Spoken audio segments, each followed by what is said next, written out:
नमस्कार, NDTV India पर आपका स्वागत है। मैं हूं मनोरंजन भारती। तो आज विशेष मेहमान है हमारे साथ और मुद्दा है कि जो अभी जब अयोध्या की बात हो रही है, जो शिलान्यास की बात हो रही है और इस पर कई लोग एतराज कर रहे हैं और उनका क्या कहना है, इन्हीं सब मुद्दों पर चीन पे भी बातचीत करेंगे, कई और मुद्दे हैं उस पर भी बातचीत करेंगे।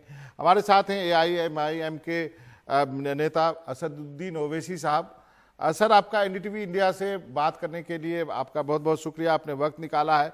मेरा सबसे पहला सवाल आपसे ये है कि प्रधानमंत्री अयोध्या जा रहे हैं मंदिर के शिलान्यास के लिए, इसमें आपको क्या एतराज हो सकता है? मुझे एतराज इसलिए है क्योंकि प्रधानमंत्री ने जब कभी भी ओथ लिया है और ओथ प्रधानमंत्री ने भारत के संविधान पर लिया है। मेरा ऑब्जेक्शन इस बात से है कि जब भारत के प्रधानमंत्री ने संविधान पर ओथ लिया है तो उनकी सरकार का कोई मजहब नहीं हो सकता है। ये देश का कोई मजहब नहीं है और ये देश तमाम मजहब को मानता है और जो किसी खुदा अल्लाह को नहीं मानता, ये देश उसको ही मानता है। अगर नरेंद्र मोदी वहां पर बहैसियते प्रधानमंत्री या वजीर आजम जाएंगे तो ये पैगाम देंगे कि मेरा बिलीफ दूसरे बिलीफ से ज्यादा है और उनकी सरकार का कोई बिलीफ बन चुका है। इसीलिए मुझे इस पर स्ट्रांग ऑब्जेक्शन है।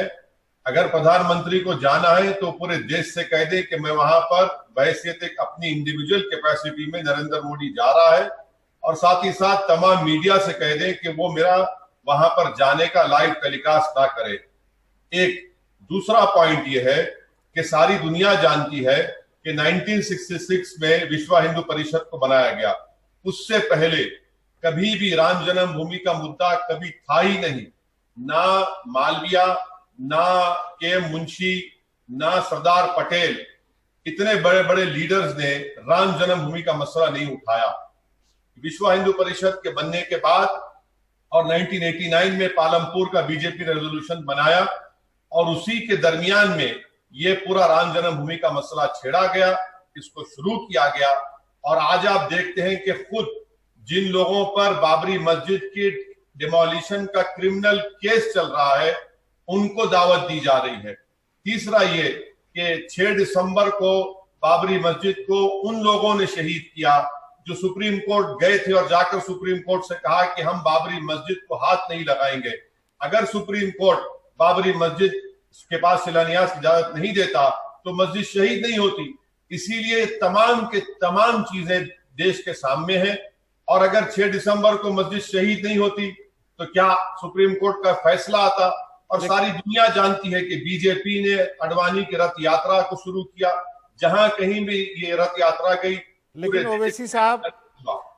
ओवैसी साहब क्या देखिए, आपका तर्क है, लेकिन बीजेपी का कहना है कि प्रधानमंत्री बने हैं वो पार्टी के वजह से बने हैं, पार्टी के कार्यकर्ता पहले हैं, वो पहले कह चुके हैं कि वो एक प्रचारक हैं और उसके बाद वो बीजेपी के बदौलत बने। बीजेपी ने अपने मैनिफेस्टो में रखा हुआ है कि राम जन्मभूमि होगा। पहले उनका कहना है कि पहले हमने 3 तलाक हटाए, 370 हटाए। अब जो हमारे एजेंडे में है, चूंकि हम बहुमत में हैं यहाँ पे और हमारी वहाँ सरकार है, इसलिए जरूरी है और प्रधानमंत्री एक प्रचारक की हैसियत से हैं अभी, क्योंकि वो बीजेपी में है इसलिए वो प्रधानमंत्री हैं।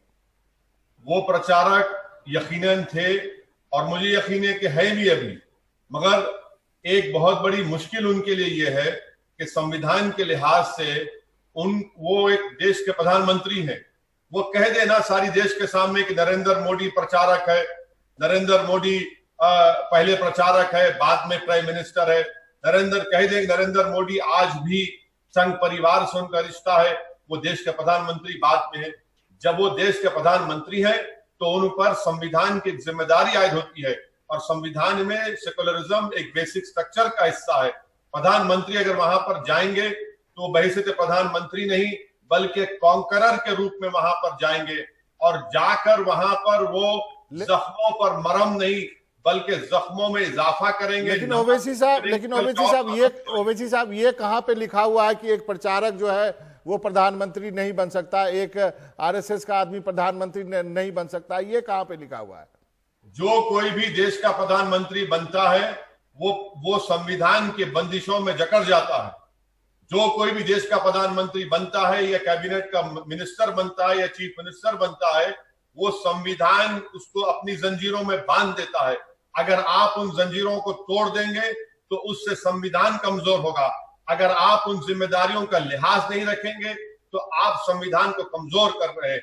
आपने संविधान पर ओथ लिया है, इसलिए प्रधानमंत्री की सबसे पहली जिम्मेदारी है कि वो संविधान के तहत, और संविधान का सबसे बड़ा उसूल बेसिक स्ट्रक्चर है वो सेक्युलरिज्म है, वहां पर अगर जाएंगे।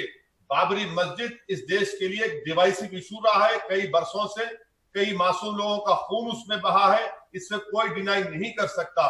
वहां पर प्रधानमंत्री का बहस प्रधानमंत्री मोदी जाएंगे तो देश को गलत पैगाम देंगे। हाँ, उनका जो कोर वोटर है वो खुश हो जाएगा, मगर याद रखिए इससे संविधान की जिम्मेदारियों को निभा नहीं रहे बल्कि भाग रहे हैं उससे। लेकिन ओवैसी साहब, मेरा एक सवाल है कि अपने देश में इफ्तार होते हैं, प्रधानमंत्री हाउस में भी हुए हैं, मतलब हैदराबाद हाउस में हुए हैं, राष्ट्रपति भवन में हुए हैं, सीएम के यहाँ होते हैं, तो इसको आप जायज ठहराते हैं क्या? इसमें तो आप शामिल होते हैं, तो फिर ये कैसे अलग हो गया? फिर इसका भी आपको विरोध करना चाहिए।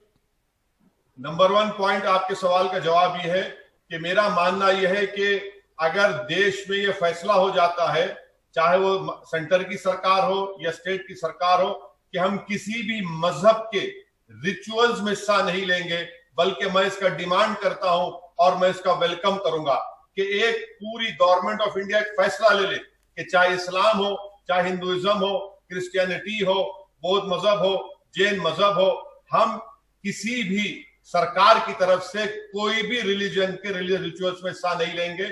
मैं इसका वेलकम करता हूं। तो इसका मतलब ओवैसी साहब, आपका ये कहना है कि इफ्तार जो है वो पॉलिटिकल पेट्रोनेज में, सीएम के हाउस में, पीएम हाउस में, राष्ट्रपति भवन, ये सब में बंद होना चाहिए? बिल्कुल, अगर ये बंद होना चाहिए। बाबा, मैं आपसे कहना चाहूंगा कि अगर मैं बहसत मुसलमान रोजा रहता हूं, 16-17 घंटे पानी और खाना को हाथ नहीं लगाता हूं, तो क्या मैं किसी एक प्राइम मिनिस्टर के, चीफ मिनिस्टर की दावत इफ्तार का मोहताज हूं? हरगिज नहीं है। मैं रोजा इसलिए रहता हूं क्योंकि मेरा मजहब मुझसे कहता है, ताकि मुझमें गरीबों और भूखों की उनकी तकलीफ को मैं पहचान सकूं। मैं यहां पर आपसे कह रहा हूं कि इफ्तार की दावत और एक मंदिर का भूमि पूजन करना, इसमें जमीन आसमान का फर्क है। ये बाबरी मस्जिद की जगह पर, जहां पर 400 साल मस्जिद थी और उस मस्जिद के तीनों जानिब कब्रिस्तान था, वहां पर आज आप ये काम करने जा रहे हैं बेइज्जत प्राइम मिनिस्टर। एक और सवाल है ओवैसी साहब मेरा। अक्षरधाम दिल्ली में एक मंदिर है, उसका उद्घाटन हुआ था, मैंने भी कवर किया था। मनमोहन सिंह बतौर एलओपी राज्यसभा के थे, वो शामिल हुए थे जो बाद में प्रधानमंत्री बने। क्या ये आप इसको क्या उचित मानेंगे? इसकी भी तो मुखालफत होनी चाहिए। देखिए, अगर मंदिर बनाने वालों ने अगर किसी को दावत दी है और वो वहां पर जाते हैं और उसमें सरकार का कोई रोल नहीं है, सरकार का पैसा नहीं लग रहा है, तो यकीनन उसमें कोई बुरी बात नहीं है। अगर सरकार का पैसा लग रहा है और सरकार वहां पर पूरा अपनी मशीनरी को इस्तेमाल कर रही है। अब ये बाबरी मस्जिद का और भूमि पूजन का जो मसला है, इसकी एक हिस्ट्री रही है कि आजाद हिंद में अगर मुसलमानों को ग्रीवियंस है इस मसले के ऊपर, तो हक बजानिब है। क्यों दुनिया भूल जाती है कि 22 और 23 दिसंबर 49 को रात के अंधेरे में चोरों की तरह वहां पर मूर्तियां रखी गई? क्यों दुनिया भूल जाती है कि उस वक्त के कलेक्टर के नायर साहब ने मस्जिद को साफ करने के बजाय एक स्कीम बना दी? ओवैसी साहब, ये सब इतिहास में है। मेरा आपसे सीधा सवाल था कि Manmohan Singh ji leader of opposition Rajya Sabha में होते हुए अक्षरधाम मंदिर के उद्घाटन में क्यों जाते हैं? इसकी भी तो भर्त्सना होनी चाहिए। देखिए, मुझे नहीं मालूम कि अक्षरधाम मंदिर में सरकार का क्या इन्वॉल्वमेंट था। मैं आपसे फिर से कह रहा हूं कि गवर्नमेंट का किसी भी रिलीजन के रिचुअल्स में, उसके तमाम चीजों में उनको शामिल नहीं होना चाहिए। ये देश की खूबसूरती यह है कि ये देश का कोई मजहब नहीं है।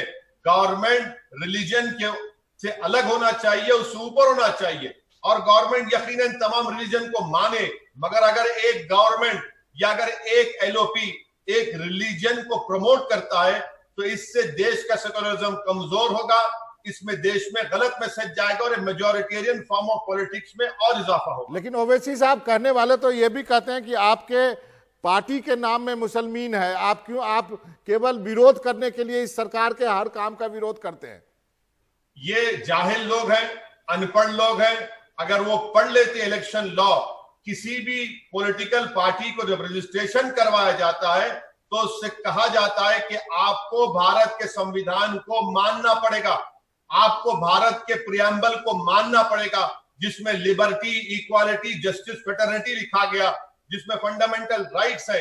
कोई भी पॉलिटिकल पार्टी का रजिस्ट्रेशन उस वक्त तक नहीं होता जब तक कि आपको लिखकर देना पड़ता कि आप भारत के संविधान को मानते हैं। और उसी संविधान का हवाला देकर मैं प्राइम मिनिस्टर के इस विजिट का स्ट्रॉन्ग ऑब्जेक्शन करता हूं, क्योंकि वो संविधान की धज्जियों को उड़ाएंगे और संविधान के सेकुलरिज्म को कमजोर करेंगे।